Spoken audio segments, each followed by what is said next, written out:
ನಮಸ್ತೆ ಸ್ನೇಹಿತರೆ, ಎಲ್ಲರಿಗೂ ನನ್ನ ಮುನ್ನ ಲಾಗ್ಸ್ಗೆ ಸ್ವಾಗತ. ಇವತ್ತು ನಾನು ಹೆಸರುಕಾಳು ದೋಸೆ ಮಾಡ್ತಾಯಿದ್ದೀನಿ. ತುಂಬ ಆರೋಗ್ಯಕ್ಕೆ ಒಳ್ಳೆಯದು.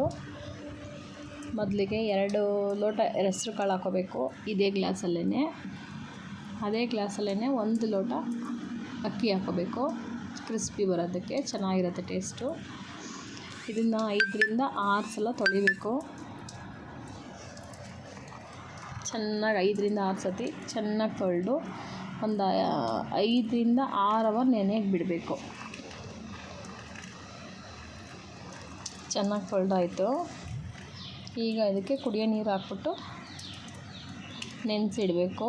ಒಂದು 5ರಿಂದ 6 ಅವರ್ ನೆನೆಯಕ್ಕೆ ಬಿಡಬೇಕು. ನಾನಿವತ್ತು ಬೆಳಗ್ಗೆ ತಿಂಡಿಗೆ ಮಾಡೋದ್ರಿಂದ ನಾನು ನಾಳೆ 11 ಗಂಟೆ ಆಗಿದೆ. ನೈಟ್ 11 ಗಂಟೆಲಿ ನೆನೆಸಿಟ್ಟಿದ್ದೀನಿ. ಬೆಳಗ್ಗೆ ಎದ್ದು ತಿಂಡಿಗೆ ಮಾಡೋಕ್ಕೆ ರೆಡಿ ಮಾಡಬೇಕು.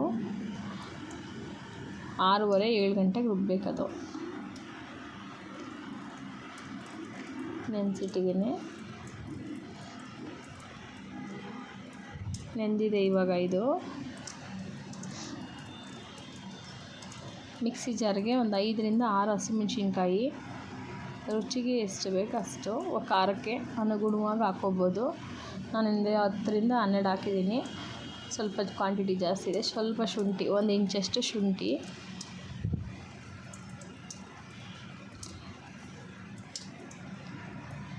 ನೆನೆಸಿಟ್ಟಿರೋಂಥ ಹೆಸರು ಕಾಳು, ಅಕ್ಕಿ ಹಾಕ್ಬಿಟ್ಟು ನುಣ್ಣಗೆ ರುಬ್ಬಬೇಕು. ತರ್ತರಿಯಾಗಿರಬಾರ್ದು, ಫುಲ್ಲು ನುಣ್ಣಗೆ ರುಬ್ಬಬೇಕು.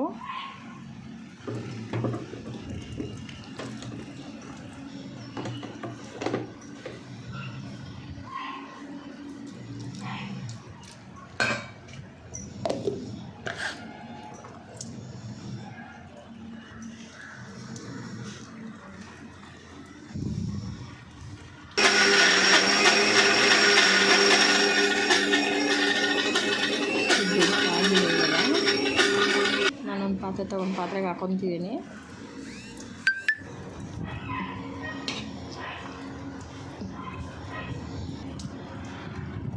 ರುಚಿಗೆ ಉಪ್ಪು ಎಷ್ಟು ಬೇಕೋ ಅಷ್ಟು ನೋಡಿ ಉಪ್ಪು ಹಾಕ್ಕೊಬೇಕು.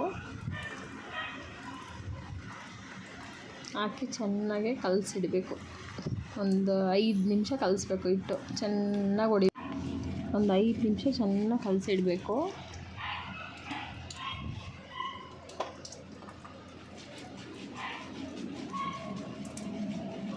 ಚೆನ್ನಾಗಿ ಸೌಟಾಡಿ ಕಲಿಸ್ಬೇಕು. ಕಲಸಿ ಒಂದು 5ರಿಂದ 10 ನಿಮಿಷ ಮುಚ್ಚಿಟ್ಬಿಡಬೇಕು. ಬೇಕಂದ್ರೆ ಆವಾಗಲೇ ಹಾಕ್ಬೋದು. ಇದಕ್ಕೆ ನಾನು ಕೆಂಪು ಚಟ್ನಿ ಮಾಡ್ತಾಯಿದ್ದೀನಿ. ತುಂಬ ಟೇಸ್ಟಿಯಾಗಿರುತ್ತೆ. ಟೊಮೆಟೊ ಚಟ್ನಿ. ಮೊದಲಿಗೆ 2 ಟೊಮೆಟೊ, ಸ್ವಲ್ಪ ಕರಿಬೇವು, ಒಂದು 4 ಹಸಿಮೆಣ್ಸಿನ್ಕಾಯಿ, 2 ಬ್ಯಾಡಗಿ ಮೆಣಸಿನ್ಕಾಯಿ, 1 ಬೆಳ್ಳುಳ್ಳಿ, 1 ಈರುಳ್ಳಿ, ಸ್ವಲ್ಪ ಕೊತ್ತಂಬರಿ. ಸ್ಟವ್ ಹಚ್ಚಿ ಬಾಣಲಿ ಇಟ್ಬಿಟ್ಟು 1-2 ಸ್ಪೂನು ಆಯಿಲು ಚೆನ್ನಾಗಿ ಕಾಯಬೇಕು. ಯಾರ್ಯಾರು ನನ್ನ ಚಾನಲ್ಗೆ ಸಬ್ಸ್ಕ್ರೈಬ್ ಆಗಿಲ್ವೋ ಸಬ್ಸ್ಕ್ರೈಬ್ ಆಗಿ, ವಿಡಿಯೋ ನೋಡ್ತಿದ್ದಾರೋ ಶೇರ್ ಮಾಡಿ, ಲೈಕ್ ಮಾಡಿ, ಕಮೆಂಟ್ ಮಾಡಿ. ತುಂಬ ಹೆಲ್ದಿಯಾಗಿರೋ ಟೇಸ್ಟಿಯಾಗಿರೋ ಹೆಸ್ರುಕಾಳು ದೋಸೆ ತುಂಬ ಚೆನ್ನಾಗಿರುತ್ತೆ. ಎಣ್ಣೆ ಕಾಯ್ದಿದೆ, ಈರುಳ್ಳಿ ಹಾಕೋಣ.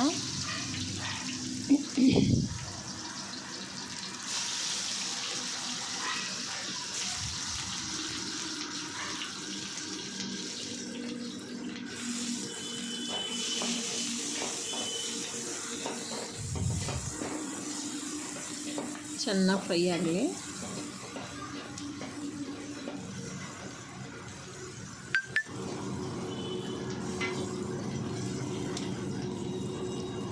ಒಂದು ಈಲ್ಕಷ್ಟು ಬೆಳ್ಳುಳ್ಳಿ,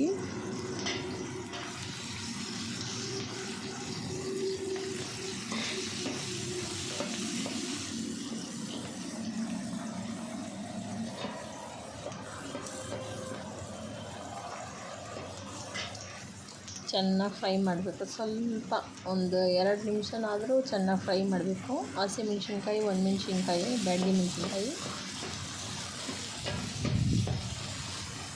ಎಲ್ಲ ಬಾಡಿಸ್ಕೊಬೇಕು ಚೆನ್ನಾಗೆ. ಅದಕ್ಕೆ ಒಂದು ಸ್ವಲ್ಪ ಕರಿಬೇವು, ಕೊತ್ತಂಬರಿ ಹಾಕ್ಬಿಟ್ಟು ಚೆನ್ನಾಗಿ ಫ್ರೈ ಮಾಡೋಣ.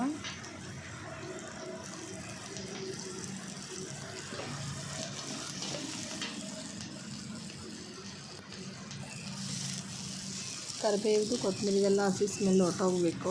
ಚೆನ್ನಾಗಿ ಫ್ರೈ ಆಗಬೇಕು.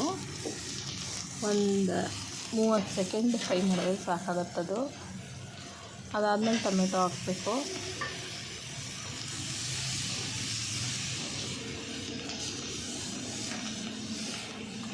ಈಸಿಯಾಗಿ ಸ್ವಲ್ಪ ಹುಣಸೆಹಣ್ಣು, ಈಸಿಯಾಗಿ ಟೇಸ್ಟಿಯಾಗಿರೋ ಚಟ್ನಿ, ಕಮ್ಮಿ ಸಮಯದಲ್ಲಿ ಕಡಿಮೆ ಐಟಮ್ಸಲ್ಲಿ. ಸ್ವಲ್ಪ ಉಪ್ಪು ಹಾಕಿದ್ರೆ ಎಲ್ಲ ಸ್ಮ್ಯಾಶ್ ಆಗುತ್ತೆ, ಟೊಮೆಟೊ ಸಾಫ್ಟ್ ಆಗುತ್ತೆ, ಬೇಗ ಬೇಯುತ್ತೆ. ಸ್ವಲ್ಪ ಉಪ್ಪು ಹಾಕಬೇಕು. ಕಡಿಮೆ ಸಮಯದಲ್ಲಿ ಮಾಡೋಂಥ ಚಟ್ನಿ ಚೆನ್ನಾಗಿರುತ್ತೆ ಟೇಸ್ಟು. ದೋಸೆಗೆ, ಇಡ್ಲಿಗೆ, ಅನ್ನದ ಜೊತೆಗೂ ತುಂಬ ಚೆನ್ನಾಗಿರುತ್ತೆ ಟೇಸ್ಟು.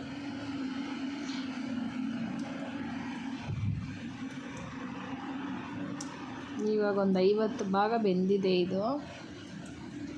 ಮುಚ್ಚಿಬಿಟ್ಟು ಒಂದು 2 ನಿಮಿಷ ಬೇಯಿಸ್ಕೊಂಬಿಡೋಣ. ಫುಲ್ ಸಾಫ್ಟಾಗಿದೆ. ಇದು ರೆಡಿಯಾಗಿದೆ. ಇವಾಗ ಸ್ವಲ್ಪ ಆರಿಸ್ಕೊಂಡು ಮಿಕ್ಸಿ ಜಾರ್ ತೊಗೊಂಡು ಮಿಕ್ಸಿಗೆ ಹಾಕೊಳ್ಳೋಣ.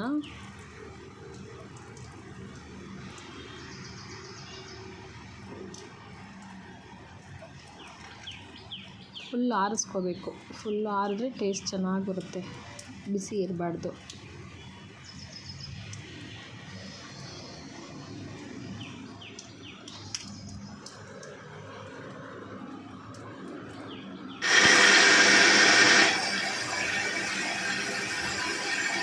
ನೀರು ಇಟ್ಕೊಬೇಕು, ಚೆನ್ನಾಗಿರುತ್ತೆ. ಇದಕ್ಕೆ ಸೌಟ್ ಒಗ್ಗರಣೆ ಕೊಡಬೇಕು. ರೆಡಿ ಇದೆ ಚಟ್ನಿ.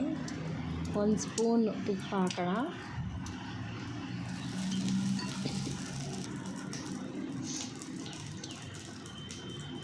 ಒಂದೆರಡು ಕಾಳು ಜೀರಿಗೆ, ಕರಿಬೇವು ಮತ್ತು ಬ್ಯಾಡಗಿ ಮೆಣಸಿನ್ಕಾಯಿ ಒಗ್ಗರಣೆಗೆ.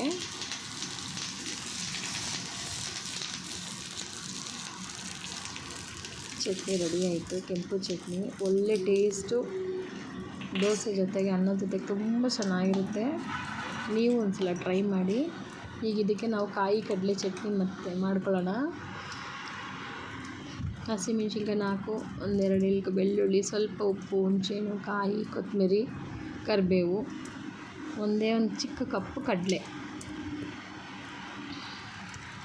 ಇಷ್ಟನ್ನು ಹಾಕ್ಕೊಂಡು ಕಡಲೆ,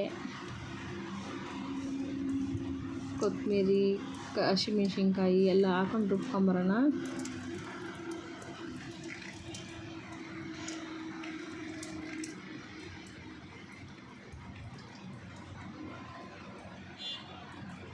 ಯಾರ್ಯಾರು ನನ್ನ ಚಾನಲ್ ನೋಡ್ತಾ ಇದ್ದೀರೋ ಲೈಕ್ ಮಾಡಿ, ಶೇರ್ ಮಾಡಿ, ಕಮೆಂಟ್ ಮಾಡಿ. ಮತ್ತಷ್ಟು ವಿಡಿಯೋ ಮಾಡೋದಕ್ಕೆ ಸಹಾಯ ಮಾಡಿ.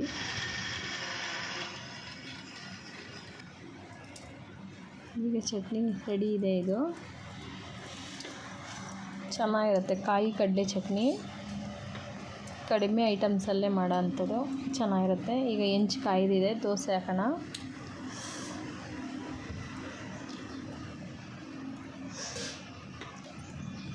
ಸ್ವಲ್ಪ ಈರುಳ್ಳಿ ತೊಗೊಂಡು ಚೆನ್ನಾಗಿ ಹೆಂಚನ್ನ ಫಸ್ಟು ಉಜ್ಜಿಬಿಟ್ರೆ ದೋಸೆ ಕಚ್ಚೋದಿಲ್ಲ, ಚೆನ್ನಾಗಿ ಬರುತ್ತೆ, ಅಂಟ್ಕೊಳೋದಿಲ್ಲ ಹೆಂಚಿಗೆ. ತುಂಬ ಜಾಸ್ತಿ ಹೊತ್ತು ತವ ಕಾಯಿಸ್ಬಾರ್ದು, ಮೀಡಿಯಮಾಗಿ ಕಾಯಬೇಕು.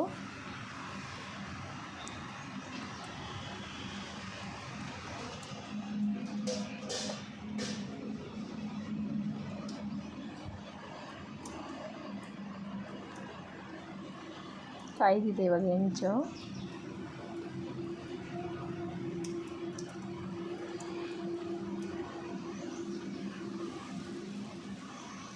ಹೆಲ್ದಿಯಾಗಿರೋಂಥ ರೆಸಿಪಿ ಇದು. ಸಮ್ಮರ್ ಟೈಮಲ್ಲಿ ಮಕ್ಕಳಿಗೆ ಕಾಳುಗಳು ತಿನ್ನಲ್ಲ, ಮತ್ತು ಹೀಟಾಗಿರುತ್ತೆ ಬಾಡಿಗೆ ಅಂತೇಳಿ ಹೆಸ್ರು ಕಾಳು ಹಾಕಿ ಸಲಾಡು ಮತ್ತು ದೋಸೆ, ಉಸ್ಲಿ ಈ ಥರ ಎಲ್ಲ ಚೆನ್ನಾಗಿರುತ್ತೆ. ತುಂಬ ಕೋಲ್ಡು ಇದು. ಆರೋಗ್ಯಕ್ಕೂ ತುಂಬ ಒಳ್ಳೆಯದು. ಪ್ರೋಟೀನ್ ಅಂಶ ಜಾಸ್ತಿ ಇದೆ ಹೆಸ್ರು ಕಾಳಲ್ಲಿ, ಅದರಿಂದ ತುಂಬ ಒಳ್ಳೆಯದು. 2 ನಿಮಿಷ ಮುಚ್ಚಿ ಬೇಯಿಸ್ಕೊಳ್ಳೋಣ. ಇದು 1 10 ಸೆಕೆಂಡ್ ಬೇಯಿಸಿದ್ರೆ ಸಾಕು.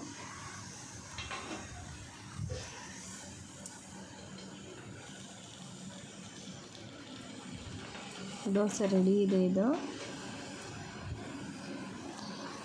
ತುಂಬ ಟೇಸ್ಟಿಯಾಗಿರೋ ಅಂಥದ್ದು, ಈಸಿಯಾಗುತ್ತೆ, ಚೆನ್ನಾಗಿರುತ್ತೆ, ಎಲ್ತ್ಗೂ ಒಳ್ಳೆಯದು. ತುಂಬ ಮಕ್ಳಿಗೆ ಕಾಳುಗಳು ತಿನ್ನಲ್ಲ, ಈ ಥರ ಮಾಡಿಕೊಟ್ರೆ ಬಾಕ್ಸ್ನೇ ಖಾಲಿ ಮಾಡ್ಕೊಂಬರ್ತಾರೆ. ಅದಕ್ಕೋಸ್ಕರ ಹೆಸ್ರುಕಾಳು ದೋಸೆ ತುಂಬ ಟೇಸ್ಟಾಗಿರುತ್ತೆ. ನೀವು ಒಂದು ಸಲ ಟ್ರೈ ಮಾಡಿ, ಹೇಗಿದೆ ಅಂತ ಕಮೆಂಟ್ ಬಾಕ್ಸಲ್ಲಿ ತಿಳಿಸಿ. ನೋಡಿದ್ರಲ್ಲ, ದೋಸೆ ರೆಡಿ ಆಯಿತು. ಒಮ್ಮೆ ಟ್ರೈ ಮಾಡಿ, ಹೇಗಿದೆ ಅಂತ ತಿಳಿಸಿ. ಧನ್ಯವಾದಗಳು ಸ್ನೇಹಿತರೆ. ಮತ್ತಷ್ಟು ವಿಡಿಯೋ ಜೊತೆ ಜಾಯ್ನ್